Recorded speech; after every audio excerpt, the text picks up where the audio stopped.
Okay, guys, we are here today to talk about the crazy San Francisco real estate market with 90% of homes selling over asking price. What is going on? What is causing these things? Peter, what do you think is happening in California to cause these things to happen? I think first of all, it's very interesting because the rest of the national market is not as hot, right? And then even the rest of California is not as hot. It's just for some reason the San Francisco market is like extremely hot. We're talking double digit appreciation, right? And we're talking, homes that are clearly it'll be difficult to get a home that's a million or less, right? And so If I can quickly share on that topic. yeah, So think about what the median housing price is in San Francisco. It's 2.15 million. that's crazy. Median. I didn't even know that. 18% year over year. Condos. Hey, I'll just get a condo. It's cheaper. The median price is 1.36 million, 27% over year over year. 80 That's crazy. average is 500K above the asking price. And inventory is about 33% down year over year. So it's shrinking quite quickly. So yeah, please continue. Yeah, it seems like there is a lack of inventory because there are restrictions on building, which has always been kind of a problem. But then on top of that, there's an AI tech boom that we're investing so much money into AI, and so everyone knows that a lot of these low-level developers are getting fired, but they're needing more AI developers. They're needing more people into AI. And there's billions and billions of dollars going into AI. And so they are hiring more AI people, which a lot of them are they're gathered in SF, right? In that area. And so a lot of great jobs, and this is causing the market to go crazy. I didn't realize that prices were over 2 million. Like that's the average pricing, which means that you'll have to be at like 3 to 4, for a decent home. I'm sure. What are the payments at $2 million with 20% down? I mean, you'll be at like, close to 11 a month at 20%. Yeah, I think more. With these interest rates too. They're not down at 3% anymore. So that's kind of the interesting thing because the interest rates are supposed to affect the market, which the rest of the country is affecting the market. But then because we have such high demand and low inventory, regardless what happens to the interest rates, well, I wouldn't say regardless, but if there is a low amount of inventory in a particular area, people are going to buy. And the thing is, it can go up so fast. Like we're talking 18%. Like that is an insane number, right? 18%. That means if you bought a home at 3 million, for example, 18% of 3 million, that would be one of the best investments that you've ever made anywhere within 1 year. That's how crazy it is right now. So it's definitely a very shocking. And I guess the question we want to go into is, okay, then, is this then a indication of where our market can go, even in Seattle and other, markets that have very heavy tech industries, right? And so that's kind of the question. That's actually what's on my mind, where I'm thinking, okay, we're seeing multiple offer. I mean, it could switch up so fast, right? Because how the psychology of bidding wars is insane, because as soon as someone else wants it or 3 other people want it, you start getting into this crazy bidding war situation, and people are bidding literally like 10% above asking price, 20% above asking price right there. So in a particular area, we're talking like a double-digit appreciation in, a month, because of that kind of psychology of multiple offers. So that's what's on my mind. So I'll share a little bit more about San Francisco that I think will help tie this in all together. So AI companies lease over 13% of San Francisco's office space. If we remember back to COVID, the shutdowns, whether you agree with it or not, many people didn't. the office space sector just died.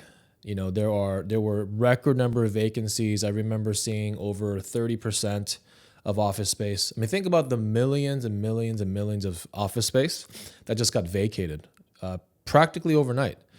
Now, because of the nature, so we covered this a little bit with Colin Wong, who was a guest on our previous podcast. The nature of the AI boom is that you don't need 100% corporate office to make something viable. You vibe coded an app, a budget app, among many others. We're playing, we're iterating. We've actually started to automate some of our workflow in our own business with AI. But because the nature of the AI boom requires less people, maybe even a one-person team, that I believe is causing those smaller spaces to slowly fill up. And AI companies, again, lease over 13%, over a tenth of all of the office space, leading to a 70%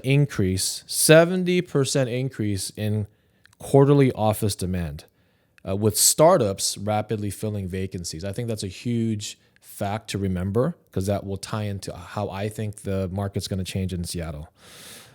So if I'm making those connections, I'm basically thinking, okay, there is a big office vacancy here as well. But once those start getting filled with regular people or people who are laid off, right, who are just kind of sitting on the sidelines, they have a bunch of RSUs or stocks or whatever, they still have some money. And then maybe a bunch of them go into another industry, or I have people who are looking into opening up secondary businesses, right? Daycares or whatever. Pickleball courts, I've heard that before. But then a lot of them, I think, will go into the AI, maybe startup space, like the friends we know, and I think that's going to start to cause another churn in the market. So. Yeah, well, I see that's the thing. Like, if you look at the greater Seattle, I do believe we're seeing a lot of these low-level engineers lose their jobs, unfortunately, right? But we're also seeing a lot of, so there's this like doom and gloom in the housing market. There's this doom and gloom in the job market. And it's true. A lot of people are being laid off. You hear about all these stories, Microsoft, like trying to lay off 10% of their workforce, et cetera, et cetera. The SaaS companies, Salesforce, Paramount, and you name it. It goes on and on. And yet the other side of that story is that AI is still, they are actually making jobs. And so that's what a lot of these AI, pro AI people, these head of companies are saying, is that it's actually going to create a lot of jobs. So you're going to see a lot of job losses and a lot of replacement, but you're also going to see a lot of job creation. And that may come from the small businesses. People are, starting up their own business and using AI to have basically small teams, like our friend Colin, who's, he's got Obsidian where he's making this company with a very small team, but he's able to create such impact, right? We also have this other dynamic of RTO, right? So a lot of companies are now AI companies are actually requiring their employees to come back into work, to actually be in the workspace. Exactly. Yeah. Thus, that is going to then increase the demand for the particular areas because Seattle traffic sucks. Everyone knows about California traffic. So they want to live close to these companies. They have to live close. They can't just live 2 hours away or else it's going to be and honestly, 2 hours away in San Francisco is still pretty close. And so that's probably what's driving a lot of these, a lot of this multiple offer situations. So can we see this replication in the greater Seattle? And I feel like we can. I feel like we're in a transition period and we've kind of been scared that the market was going to crash and this and that. But I do believe a lot of job creation is happening. And we do have Microsoft, right? We have Meta, right? We have Google. A lot of companies that are very heavily investing into AI with a lot of money. And so and we have inventory problems. We're not building homes. The same problems that California is having where there's, restrictions on building and permits. And it's just, that's a chaotic. But then there's also the cost of building and borrowing money is so high that people are not building. So that's why we in the greater Seattle still have like 2 to 3 months of inventory, which is still low, right? So we can talk about, kind of the market here, but what are your thoughts? Yeah, I mean, just to cap off the San Francisco story, we have a lot of referral partners all across the U.S. We've personally bought and sold within 6 or 7 different states, and we have a network where, for example, in Walnut Creek or in the Bay Area in San Francisco, I just gave a referral to a super loyal client. Her son became a pilot, so really, good news for them. He's establishing his roots, has a family, and they're searching, and they just got under contract. So I said, "Hey, Vincent, what's going on in your market? Let's just kind of compare notes." And he's like, "Oh yeah, I just put up a listing and we got 4 offers." And I'm like, "Huh." We put up another listing, a couple of weeks ago. We got 8 offers, 150K over asking. And I'm just like, and he's not done. So he keeps saying stuff like, "Well, there's another $2 million condo," or I can't remember if it was a condo or a single family home, but there was a property that this guy listed for 2 million that he tried to offer on, and it's over 4 million, 2 to 4 million, which correlates with the stories that that you put, or the facts that you put. I think you put 9 homes sold. It was probably one of these homes. 9 homes in San Francisco in the first quarter overbid by 2 million or more. And 2 million. That 2 million. we're not talking about the price of the home. We're talking about how much they bid over asking. So if it's a $2 million home, it literally went for double. That is crazy. So think about how that works, right? A lender isn't going to give you $2 million additional just because you asked for it. It's cash. You have to pull that cash out of somewhere. And that just shows that people have cash that's waiting on the sidelines, that's ready to deploy. And at a moment's notice, because they buy into the future of the market, boom, they're just putting it in. 9 homes over 2 million overbid. So when I hear these stories, it's very reminiscent of what we went through back in COVID. And it was actually worse. I mean, we've gone up against 20, 30 offers. Oh, most homes were getting 10 plus. We had to have all of these conversations. The joke around the office was, when you make an offer, there's no contingencies. You just take, a suitcase full of cash. You waive everything and you give the sellers everything. You literally waive all your legal rights. You give up your earnest money. Now, do I think that's going to happen here? I don't know, and I don't think so. But I think there is a massive opportunity where what I'm seeing in the market here today is that definitely there's more inventory. Definitely there is more timidness in the market. There is more room and willingness to negotiate. So about a year ago, what we saw was that prices were down, but sellers were not willing to let go of that reality from a couple of years ago. It was very hard to get even a $10,000 to $20,000 discount. You just recently negotiated a $125,000 discount.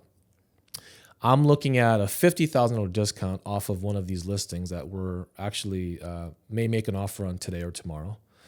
And the sellers are more willing to move with the times because they're getting hit with their, life. They have to move on with their lives. That sale that I mentioned is actually because of a return to office.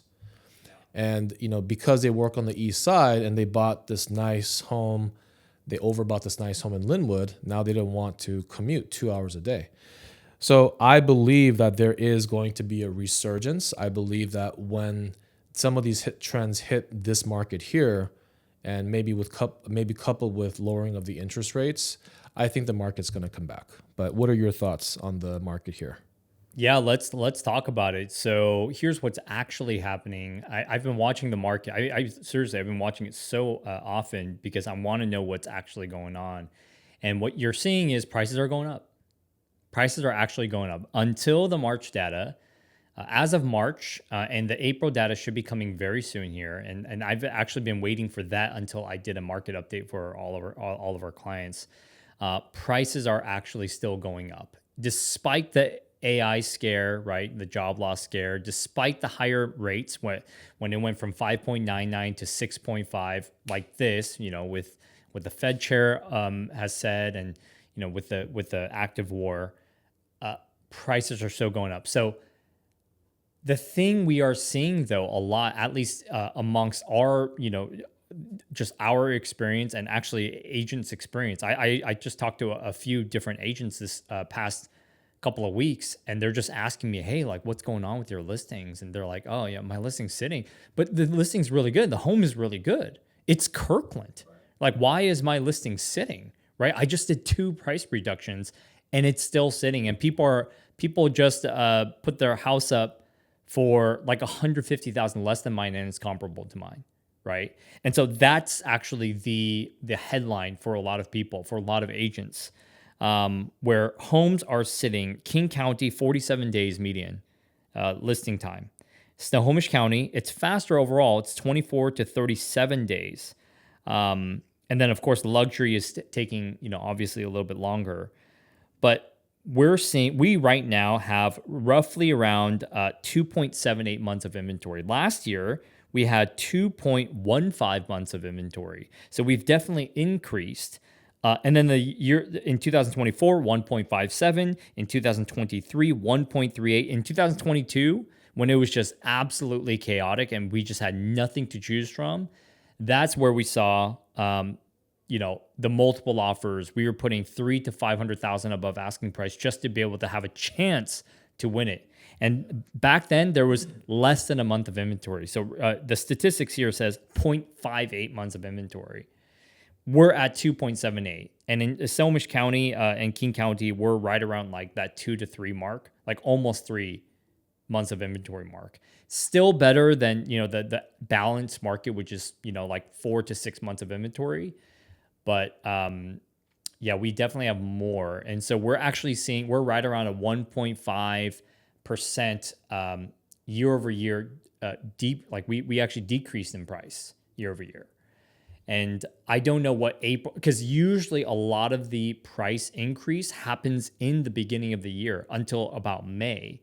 And then prices actually start to go down a little bit because, people are done buying homes. They're now in summer vacation mode. And so I would be very interested in what April's going to show because we're seeing particular things. We're seeing a trend go a certain way, but only data will tell. And it would be very telling of where the market's going to go, whether we're going to actually, from January to December, if we're actually going to go down in prices or not. So something that I think about is, how do sellers and buyers win in this market? The thing is, the advice for sellers, in my opinion, and from my experience, is be very specific and knowledgeable about your hyper-local market. Know your zip code, know your neighborhood. Know that crossing over from one city to the other can make a dramatic difference. We just ran comps. So what we do is we send out detailed reports every week on Tuesdays. And we tell the seller, hey, this is what's going on with your listing.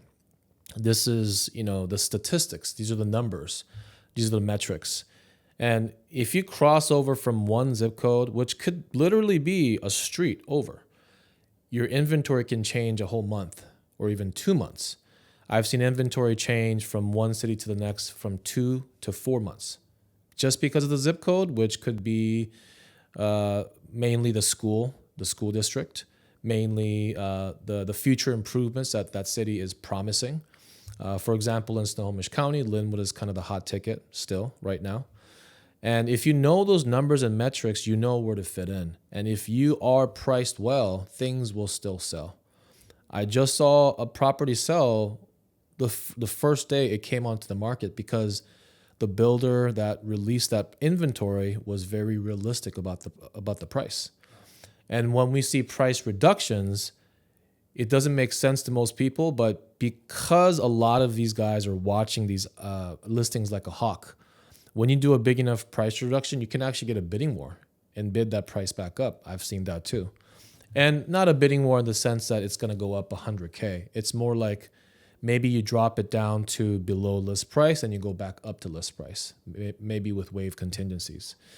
And I think personally, from the buyer side, the interest rate, the payments are the biggest challenge. I mean, let's face it, having to pay what you used to pay for $1 million payment at 20% down for a $600,000 home is not easy to deal with. However, rents are going up too.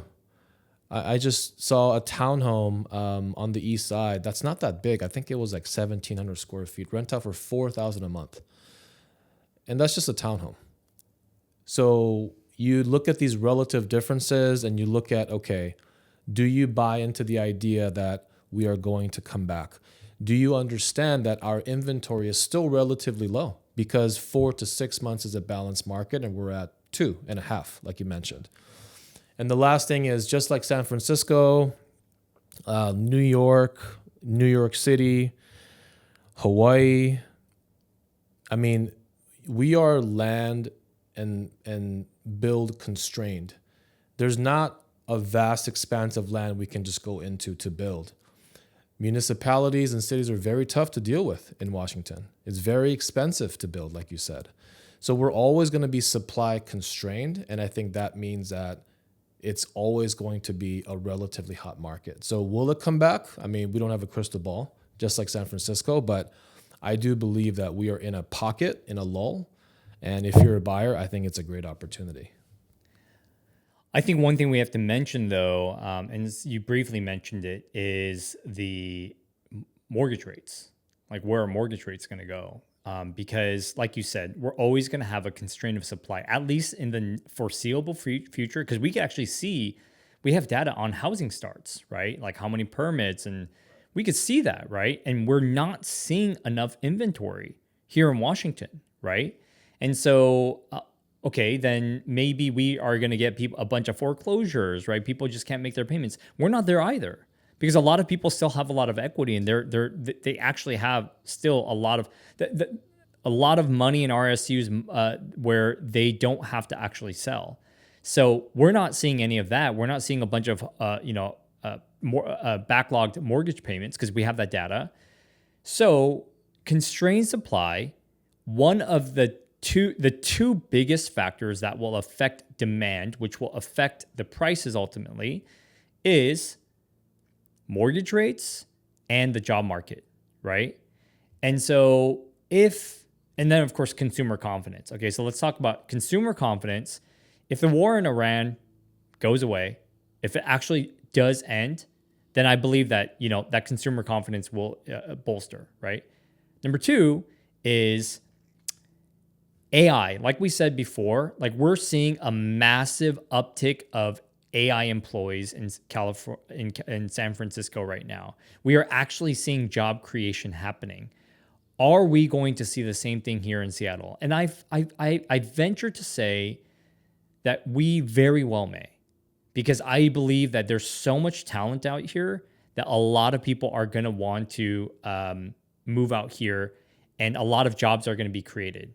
I believe that's going to be the jobs being created is also going to be affected by the federal the federal government and their decision to lower the rates, right? So if we lower rates, which, as everyone knows, Powell just had his last meeting. So he is stepping down in May, and then Warsh is going to be sworn in, or whatever you call it, in June. And this is supposedly the guy that Trump wants, so they can drastically lower rates. And so if we do actually have lowering of rates, which I don't think is the best idea because, of oil prices, because that's going to really affect our inflation in a negative way. But then again, the war may end, right? So we might see this all kind of come through where oil prices go down. Okay, let's now finally lower the rates. Now companies are starting to hire again, and then the bond market goes down. The mortgage rates may start going down. So if we see mortgage rates go down, we see AI start to hire more out in our area. We obviously, and then the war ends, which, affects people's demand. So you're seeing demand significantly start going up. And then you're seeing still that constrained supply, which is only going to worsen the supply because now you have more demand, people buying, and then supply is even getting more constrained. Now we're going into the 2s and the 1s in terms of the months of supply.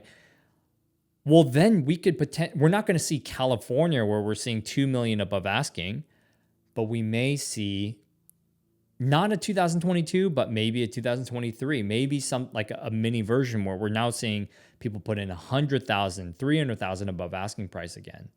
So that's just my thoughts. The possibility of that happening is very real. It is very, very real, and it's very possible. So If you go back to 2001 and what we saw on the run up to 2007, 8, we had a war going on, and we still had a bubble. And yes, that bubble popped, but this is not the same thing. That was a completely different scenario. We've talked about it. It was crazy lending practices and Wall Street shenanigans. What I personally think is that the war is just a necessary war for the energy landscape in the world. There is a lot of talk about how oil is basically running the world. I mean, I've just read of reports where the ships that were blocked going through the Strait of Hormuz are now rerouting to the U.S., Louisiana, Texas. We have a property in Houston, like right next to the refineries.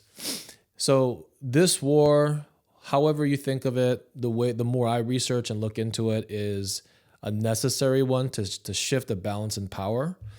But I don't think that's going to necessarily crash the economy, because we may actually come out on top as the producers, because we already are self-sufficient.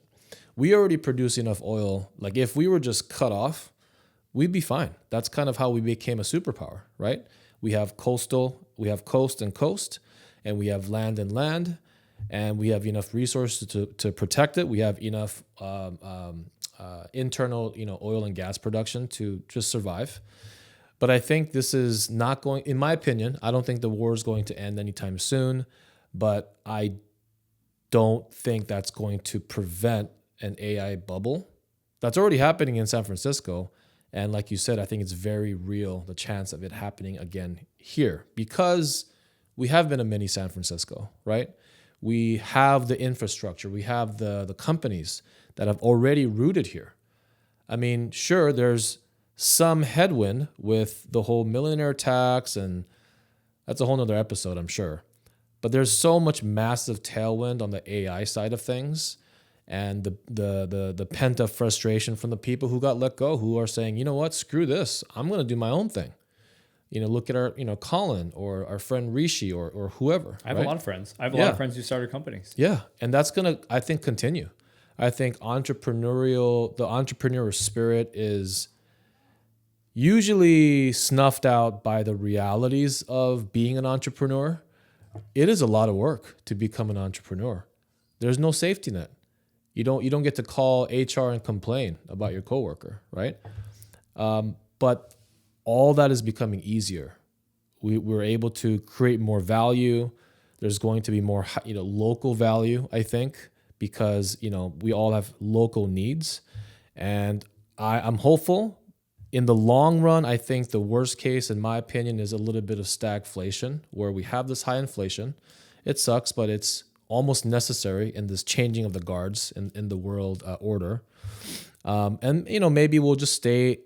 I mean, when the average appreciation over 100 years in real estate is about 4.5%. That's normal. That's normal. So now we're kind of tickling that, that normalcy, and we're like, this is weird because we're not used to being normal in this market for the last 10 years. And I think that that's the worst case. And then in the best case for appreciation, I think that there will be another boom. Interest rates may come down a hair. People will realize the world isn't necessarily imploding. And I just think it's going to get crazy again. But who knows? We'll see. And I don't want it to. I want to be very clear about my stance. Even though, our business would be great and this and that, I don't want to be in that market again. It's not fun. It's crazy. We're good at winning multiple offers. We've won many multiple offers. We know how to play the game. We have strategies. It's just not fun because we're talking, our clients are putting $200,000 to $300,000 non-refundable earnest money. That means if they lost their jobs, they lose $200,000 to $300,000 of their savings, their life savings, and that's the reality of what we experience. I don't like that market. I love this market where, I wish there were more transactions, but I like being able to negotiate, right? Getting discounts for our clients, and we got many discounts. For all of our clients, like pretty much every client. And it's a beautiful market. It's a more balanced market. We're not so rushed to finding a home. So, man, like prices are supposed to go down. That's what the federal government's trying to do. Prices in the housing market are supposed to go down, but they are not because of this, because there are other variables of constrained supply. And sellers are not wanting to sell. So it's a crazy thing. I think people who have invested in real estate are very smart. They made the right move. There's just no question about it. I think they are, could prices backtrack 10, 15% maybe the next year or two? Maybe. But then it could pop just like in California, which it went up 17 to 18% in just like this. You know what I mean? The same thing can happen in the real estate market. So yeah, we can go back a little bit, but we can pop up way quicker. So yeah. I think that's a good way to end it. All right. Well, thank you guys for watching. We appreciate you guys liking and subscribing. It really does help us with our channel. We're going to cover the market a lot more. We are real estate experts. We've been here for a while, and we've been looking at data just constantly. And so we'd love to give you more information. So please give us that thumbs up, and we'll see you guys on the next video.